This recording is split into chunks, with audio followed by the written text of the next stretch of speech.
আসসালামু আলাইকুম। আমার স্ক্রিনে যে পেয়ারা গাছটা দেখতেছেন এসে থাই গোল্ডেন 8 পেয়ারা। আমার পেয়ারা নিয়ে খুব কমই ভিডিও করা হয়।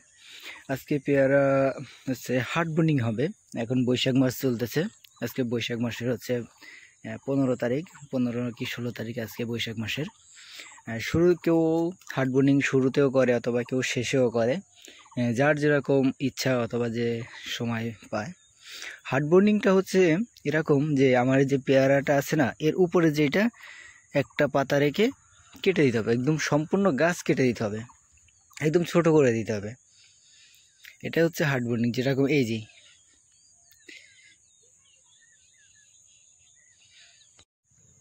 মানে হার্ড বোর্ডিংটা এরকম যেন গাছের প্রত্যেকটা ডাল যেন কাটা হয়ে যায়, একদম যেন গাছটা একদম কাটা হয়ে যাবে এরকম।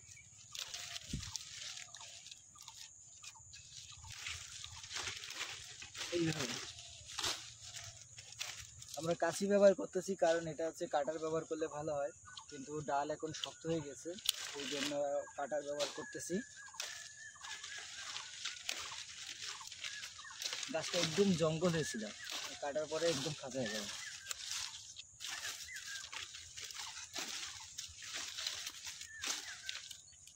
এই যে পেয়ারাগুলা, এগুলো সব কেটে ফেলা দেওয়া লাগতেছে, কারণ এগুলা যদি আমি এখন বাদি তাহলে এটা বর্ষার সময় আসবে এবং এটা দাম পাওয়া যাবে না।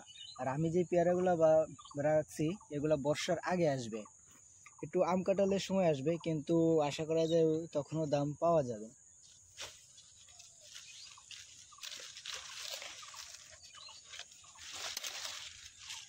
আর পেয়ারা গাছগুলা ডালগুলা কাটবেন পেয়ারার থেকে 2 পাতা উপরে। পেয়ারা যে রয়েছে এটার 2 পাতা উপরে রাখতে হবে, কারণ এই জায়গায় এই 2 পাতা থেকে আবার কুশি, নতুন কুশি বের হবে। আপনি যদি 2 পাতা না রাখেন, যদি পেয়ারার সাথে কাটেন, তাহলে ওই গাছ ওই ডালটাই বাদ হয়ে যাবে, ওই জায়গা থেকে আর কোনো কুশি বের হবে না। এই জন্য পেয়ারার থেকে 2 পাতা উপরে রেখে তারপরে কাটতে হবে। এইভাবে প্রত্যেকটা ডাল কেটে দিতে হবে।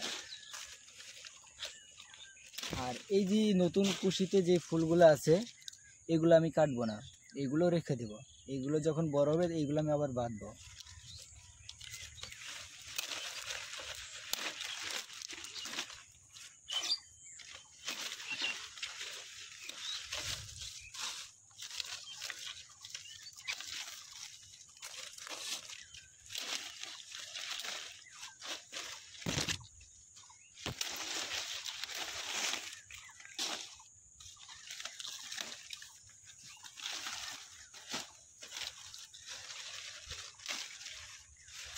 এখন গাছটা দেখতে কিন্তু অনেক পাতলা, মানে পাতলা হয়ে গেছে।